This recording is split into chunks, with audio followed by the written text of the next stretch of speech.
Hello, everybody. Mr. Hissner here, and today we're going to continue our what was this called?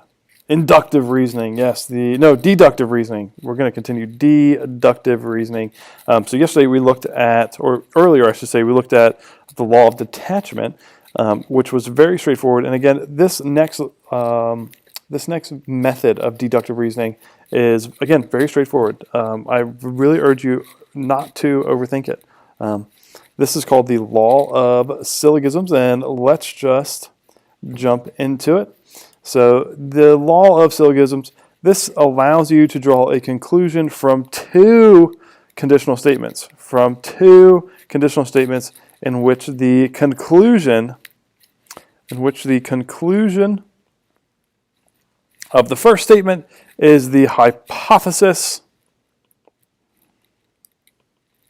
of the second statement. So that would look like P implies Q, and then Q implies R. And so we could say thus, P must imply R.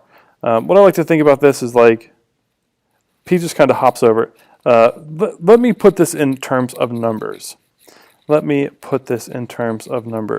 Let's say that you have these implications are equal signs, and they're not. But just think of it like this way.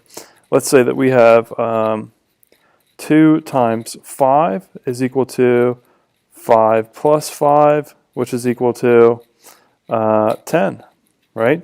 So we can kind of look at it this way. Let's say 2 times 5 is equal to 5 plus 5. 5 plus 5 is equal to 10. And thus, we can conclude that 2 times 5 is equal to 10. So that's the idea here, is that you're just kind of hopping straight down. So long as the conclusions are the conclusions of the first is the hypothesis of the second. That's the idea here. So it's a familiar thing that we see in numbers, and now we're just using it in terms of symbols and words, really. So let's look at this one. What you're going to have to do is just straight up mark this. So it is Saturday, P. Jake has baseball, Q. Jake has baseball, Q. Then he will ride backpack, I don't know, R.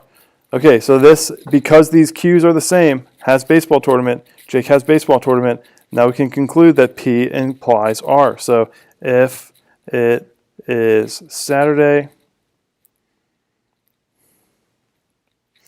then he will need to pack his lunch. Again, all we are looking for is that pattern, is P, Q, Q, R. Okay, let's see number, what is this, 8? Let's look at number 9. So, okay. It is sunny this weekend. Then you will go boating. It is sunny this weekend. Then you will wear shorts. We cannot make any conclusions because this goes P, Q, P, R. There's no law of syllogisms being made here, so we can't use that, right? If this were to work, here in yellow would have to be, if you go boating,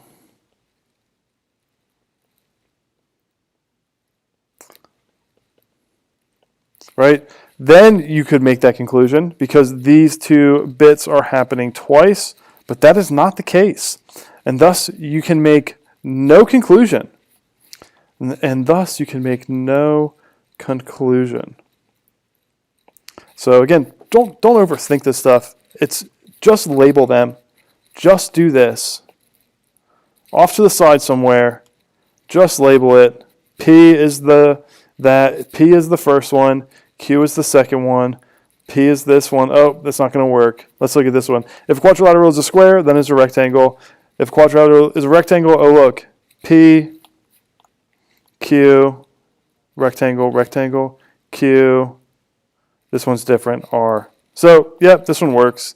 If whatever, if P, then the next part, and R. So if it works, it works. And if it doesn't, it doesn't. Don't try to read too much into it. Just look at it very plainly. Take the words, take the meaning away. This is a way to logical reason. Just because it's sunny out, doesn't mean you're going to wear shorts. Because the only way you can wear shorts, apparently, is if you go boating, according to that one example. So, again, don't try to overthink this. Break it down into its parts. This is math. Take the meaning away from it. Make it very, very bare bones. And I think you will be fine.